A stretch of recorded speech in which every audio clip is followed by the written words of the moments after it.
ನಮಸ್ಕಾರ, ನೀವು ನೋಡ್ತಾ ಇದ್ದೀರಾ ರಿಪಬ್ಲಿಕ್ ಕನ್ನಡ. ನಾನು ಸ್ಮಿತಾ ರಂಗನಾಥ್. ನನ್ನ ಜೊತೆಯಲ್ಲಿ ನನ್ನ ಕಲೀಗ್ ನಿಕೇಶ್ ಖುಟಾರಿ ಇದ್ದಾರೆ. ಹಾಗೆ ಹುಬ್ಬಳ್ಳಿಯಿಂದ ನನ್ನ ಕಲೀಗ್ ನಾಗೇಂದ್ರ ಬಾಬು. ಹಾಗೆ ಪ್ರತಿಭಟನೆ ನಿರಂತರವಾಗಿ ನಡೀತಾ ಇರೋದು ಪ್ರಜ್ವಲ್ ರೇವಣ್ಣ ಅವರ ಆರೋಪ ಪ್ರಕರಣಕ್ಕೆ ಸಂಬಂಧಪಟ್ಟಂತೆ. ಇದರ ಡೀಟೇಲ್ಸ್ನೊಂದಿಗೆ ನನ್ನ ಕಲೀಗ್ ವೀರೇಶ್ ಕೂಡ ಇರ್ತಾರೆ.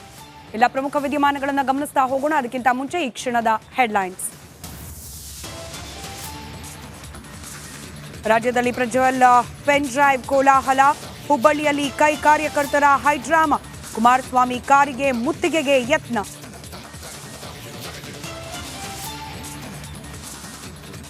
ಪೆನ್ ಡ್ರೈವ್ ಬಾಂಬ್ಗೆ ಪ್ರಜ್ವಲ್ ರೇವಣ್ಣ ತಲೆದಂಡ. ಜೆಡಿಎಸ್ ಕೋರ್ ಕಮಿಟಿ ಸಭೆಯಲ್ಲಿ ಘೋಷಣೆ. ಆರೋಪ ಸಾಬೀತಾದರೆ ಜೀವಮಾನ ಅಮಾನತು. ಕುಮಾರಸ್ವಾಮಿ ವಾರ್ನಿಂಗ್. ಯಾರು ಎಲ್ಲಿದ್ರು, ಯಾರಿಗೆ ಫೋನ್ ಮಾಡಿದ್ರು, ಅವ್ನು ಫಾರಿನ್ ಕಳಿಸ್ಬೇಕಾದ್ರೆ ಯಾರು ಇತ್ತು ಅಂತ ತೆಗ್ಸ್ ನೋಡಿ ಫೋನ್ ನಂಬರ್ಗಳನ್ನೆಲ್ಲ, ಯಾವಾಗ ಹೋದ, ಯಾವಾಗ ಟಿಕೆಟ್ ಆಯಿತು ಅಂತ ಕೇಳಿ ಯಾರು ಕಳಿಸಿದ್ರು.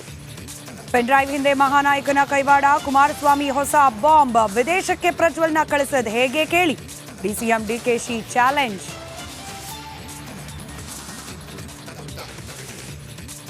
ಕಾಂಗ್ರೆಸ್ಗೆ ಸುಳ್ಳೆ ಆಕ್ಸಿಜನ್ ಇದ್ದಂಗೆ. ಮಾಜಿ ಸಚಿವ ಸಿಟಿ ರವಿ ವಾಗ್ದಾಳಿ. ಕಳಂಕಿತರನ್ನ ಹುಟ್ಟುಹಾಕಿದ್ದೇ ಕೈಪಡೆ. ಭಗವಂತ್ ಖೂಬಾ ಕಿಡಿಕಿಡಿ.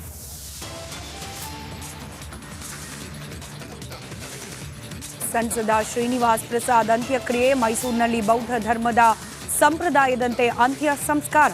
ಸಾವಿರಾರು ಅಭಿಮಾನಿಗಳ ಕಂಬನಿಯ ವಿದಾಯ.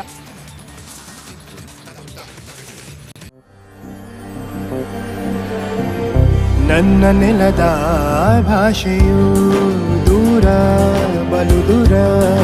ಈ ಮನಕಂತೂ ದಾರಿ ತೋರುತ್ತಿದೆ.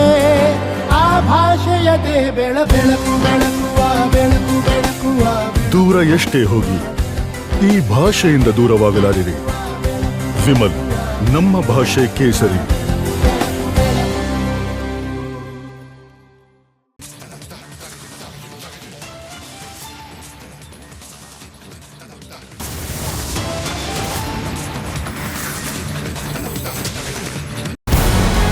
ನಮಸ್ಕಾರ, ಕರ್ನಾಟಕ ಪ್ರೈಮ್ ಟೈಮ್ಗೆ ಸ್ವಾಗತ. ನಾನು ಜಯಪ್ರಕಾಶ್ ಶೆಟ್ಟಿ. ಇಡೀ ಕರ್ನಾಡು ಇವತ್ತು ರೆಬೆಲ್ ಆಗಿ ನಿಂತಿದೆ. ಈ ಹಗರಣಗಳನ್ನು ಸದನದಲ್ಲಿ ಪ್ರಸ್ತಾಪ ಮಾಡಲು ಕೂಡ ಕಾಂಗ್ರೆಸ್ ಹಿಂದೇಟು ಹಾಕಿದ್ದೇಕೆ? ನಿಮ್ಗೆ ಸಂಬಳ ಅದಕ್ಕೆ, ನಿಮಗೆ ವಾಹನ ಅದಕ್ಕೆ, ನಿಮಗೆ ವೆಪನ್ ಅದಕ್ಕೆ. ನೀವು ಅದನ್ನು ಸೆರೆ ಹಿಡಿಬೇಕಾಗಿತ್ತು. ನೀವು ವಿದ್ಯುತ್ ಬರ ಇದೆ ಅಂತ ಹೇಳ್ತಾ ಇದ್ದೀರಿ. ಎಲ್ಲಿ ಬರ ಇದೆ ನೀವು ಹೇಳಬೇಕು. ಪಾಕಿಸ್ತಾನ್ ಆಕ್ಯುಪೈಡ್ ಕಾಶ್ಮೀರ್ ಅದು ಎಂದೆಂದಿಗೂ ನಮ್ಮದು.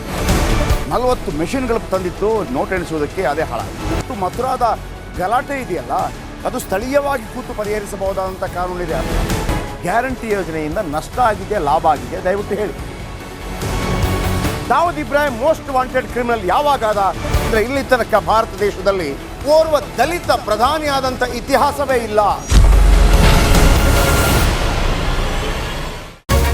ರಿಪಬ್ಲಿಕ್ ವರ್ಲ್ಡ್ ಆಪ್ ಇದು ಕೇವಲ ಅಪ್ಲಿಕೇಶನ್ ಅಲ್ಲ, ಸಮಗ್ರ ಸುದ್ದಿಗಳ ಸಂಪರ್ಕ ಮಾರ್ಗಕ್ಕೆ ಕ್ರಾಂತಿಕಾರಿ ಬದಲಾವಣೆ.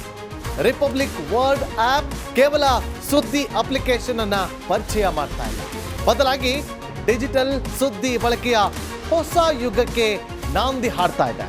ಇದೊಂದು ಬ್ರೇಕಿಂಗ್ ನ್ಯೂಸ್, ಪ್ರಭಾವಶಾಲಿ ಕಾರ್ಯಕ್ರಮಗಳಿಗೆ ಗಟ್ಟಿಯಾದ ವೇದಿಕೆ.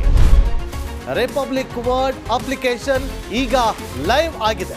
ಗೂಗಲ್ ಪ್ಲೇ ಸ್ಟೋರ್ ಮತ್ತು ಆಪಲ್ ಆಪ್ ಸ್ಟೋರ್ ಎರಡರಲ್ಲೂ ಲಭ್ಯವಿದೆ.